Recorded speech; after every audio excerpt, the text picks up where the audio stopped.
विगत दिनों नगर निगम की रिमूवल टीम ने एयरपोर्ट के ठीक सामने बनी कॉलोनी शक्ति नगर में बिजासन मंदिर के पुजारी गोस्वामी परिवार की जमीन पर बने मकानों और शेड को हटाने की कार्यवाही की थी। इस दौरान वहां रहने वाले कई परिवार कुछ समय की मोहलत देने की मांग कर रहे थे, लेकिन निगम अधिकारियों ने इनकार कर दिया और घरों का सामान बाहर निकालकर कार्यवाही शुरू कर दी। 3 से 4 मकान अलग अलग हिस्सों में बने थे और इनके साथ ही एक शेड भी बना था, जिसे पूरी तरह ढहा दिया गया। इस दौरान परिवार के लोग निगम अफसरों से मोहलत देने की मांग कर रहे थे। उनका कहना था कि कल शाम को ही उन्हें नोटिस मिला और सुबह निगम की टीम कार्यवाही करने आ गई।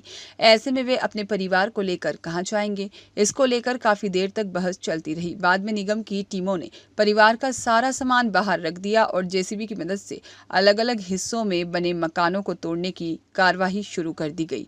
उक्त जमीन के पास ही इसी परिवार का एक और मकान व शेड था, जिसे भी तोड़ने की कार्यवाही की गई। कार्यवाही के दौरान नगर निगम अधिकारियों को गोस्वामी परिवार के लोग कह रहे थे कि यह उनकी वर्षों पुरानी जमीन है और उनके पूर्वजों को यह दान में मिली थी, तभी से वे यहाँ बसे हैं और अब उन्हें यहाँ से बलपूर्वक हटाया जा रहा है, जो गलत है।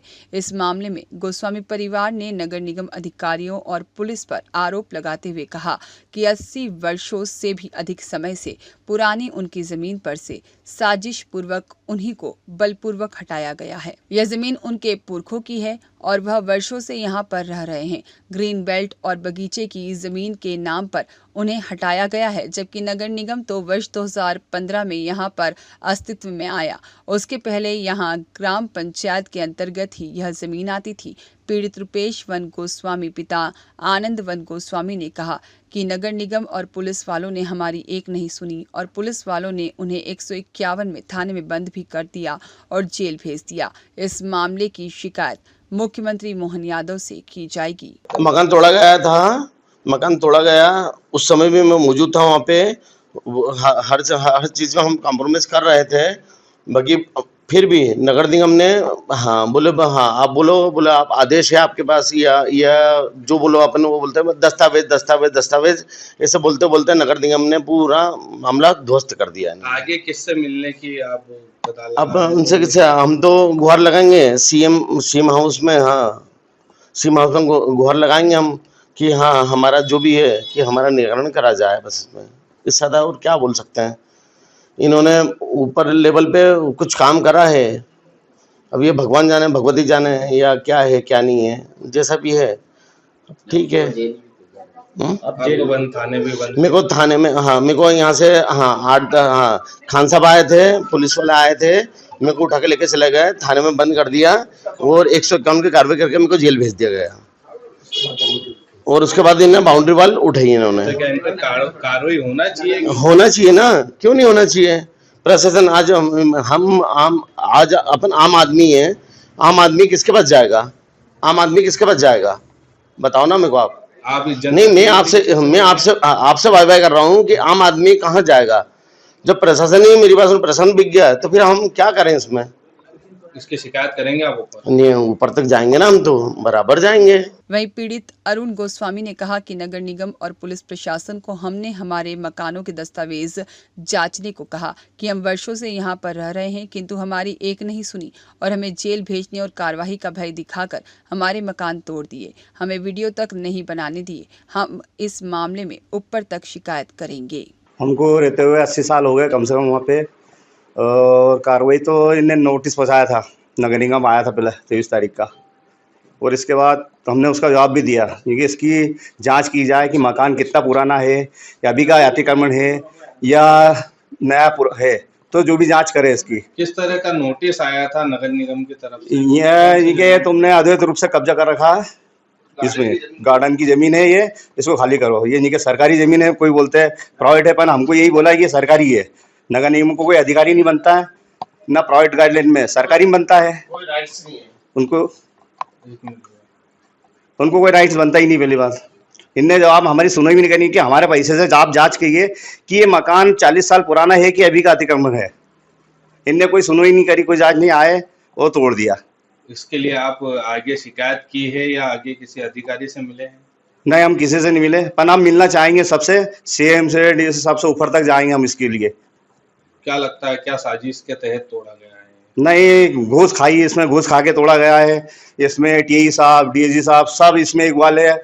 हमको वहां तक रुकने नहीं दिया, हमको वीडियो तक नहीं बनाने दिया। हमारा मकान तोड़े तो हमको, तुम्हारी दीवार जब उठी ना इनने, सबको बंद कर दिया थाने में। बोला जो भी आएगा सबको बंद करो, कोई धारा में फंसा दूंगा, ऐसा कर दूंगा, ऐसा सब बोला इनने। कौन लोग हैं जिनने कार्रवाई करवा के तोड़वाया है? क्या लगता है आपको किसने करा होगा? नगर निगम के है, और थाने को भी कोई अधिकार नहीं बनता है, प्रशासन है इनको कोई। आपका नाम बता दीजिए, कहाँ और पर है ये जमीन और कौन सी? ये छोटा मांगड़ा अपना गरिमा स्कूल के पास में ही है। इस मामले में एक अन्य पीड़ित हरीश गोस्वामी ने कहा कि मेरे पिताजी का जन्म भी इसी जमीन पर हुआ है। 80 वर्ष पुरानी हमारी निजी जमीन को अब ग्रीन बेल्ट और गार्डन की जमीन बताकर नगर निगम प्रशासन ने जबरिया कब्जा कर लिया है। मकान में से हमारा सामान तक नहीं निकालने दिया और मैं सामान के पूरा मकान ध्वस्त कर दिया, जिससे हमारा बहुत बड़ा नुकसान भी हुआ है। भाई साहब, हम करीब 80 साल से हमारे पिताजी हैं। हमारे पिताजी का भी जन्म वहीं का है। उसके बाद हमारे बड़ा भाई साहब है, उनका भी जन्म वहीं का है। मेरा भी जन्म वहीं का है। करीब 70 से 80 साल पुराना तो हमारा पोजीशन कब्जा है वहाँ पे। उसके बाद पहले मिट्टी का मकान था, फिर बाद में हमने मिट्टी का तोड़ के उसको पक्का बनाया। पक्का निर्माण को करीब 40 साल हो गए, 40 साल पुराना है। निगम द्वारा बताओ आए और अतिक्रमण उन्होंने तोड़ दिया, और जिसमें राइट उनको निगम को तो बनता ही नहीं, क्योंकि निगम 2015 में ही, और हमारा मकान 40 साल पुराना था। अब ये बता रहे कि ये सास की भूमि, गार्डन की भूमि है, खसरा नंबर इसका है पूरा हमारे पास कि ये प्राइवेट लैंड है।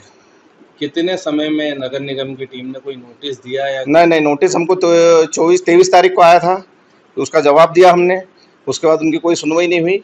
उसके बाद उनने सुबह 8 बजे आके 20 मिनट में सब तोड़ ताड़ के चले गए। सामान भी आपका? सामान भी कुछ भी नहीं निकाला, कुछ भी नहीं निकालना। टीवी, एलसीडी, फ्रिज, अनाज जो भी हमारा सामान था कुछ भी नहीं निकालने थे, सब ध्वस्त कर दिया। क्या लगता है आपको कि क्या किसकी साजिश लगती है? साजिश? अब वो तो ऊपर तक का लेवल है भैया, इनने घूस वूस ली, जिसी ने भी ली होगी। बाकी हमने किसका क्या बिगाड़ा। आज 40 साल पुराना कब्जा है, मकान बना हुआ 40 साल है, और हमारा पोजीशन, हमारे पिताजी की उम्र बताओ, मतलब 90 से 95 साल, उनका जन्म भी यहीं का है। जमीन खरीदी हुई थी? नहीं, हमारे पिताजी ने 11 मतलब सन 90-89 में 11,000 में परचेस करी थी इनके पिताजी से, सुशील बहादुर जी से। उसके बाद हमारे दादाजी शांत हो गए, तो हमारे पिताजी के मतलब अलमारी में जो पेपर थे, पेपर द्वारा इनने, हम तो सब वहाँ चले गए, इनने सारे पेपर निकाल के चले गए। उसके बाद हमारे पास कोई पेपर नहीं था, पर इनके मौखिक रूप से हमारे पास रिकॉर्डिंग है इनकी कि हम आज रजिस्ट्री कर देंगे, कल रजिस्ट्री कर देंगे, परसों रजिस्ट्री कर देंगे, 4 दिन बाद कर देंगे, आप 1 करोड़ ले लो, 2 करोड़ ले लो, 4 करोड़ ले लो, ऐसी इनकी नीयत थी। किसके नाम पर थे ये कागज? और ये सुशील बहादुर के नाम से थे। सुशील बहादुर के नाम? हाँ। आप कौन है उनके? नहीं, सुशील बहादुर से हमने परचेस करी थी जमीन ये किस 1990 में 11,000 रुपये में 4 बीघा जमीन। वहीं इस कार्यवाही को लेकर नगर निगम आयुक्त शिवम वर्मा ने कहा कि ग्रीन बेल्ट और पार्क की जमीन को कब्जे से मुक्त कराया गया है। इस पे एक अवैधानिक स्ट्रक्चर बना हुआ था। ये ग्रीन बेल्ट की भूमि थी, इस पर अवैधानिक स्ट्रक्चर बना था, इसको नगर निगम द्वारा रिमूव किया गया है, और आगे आने वाले समय में नगर निगम इंदौर इसी प्रकार से ऐसी कार्रवाई करते रहेंगे। नहीं, कब्जा देखिए, जो ये ग्रीन बेल्ट था उस पर चूंकि कब्जा था, और ग्रीन बेल्ट पे ऐसी जो। ब्यूरो रिपोर्ट, सत्याग्रह न्यूज, मध्य प्रदेश।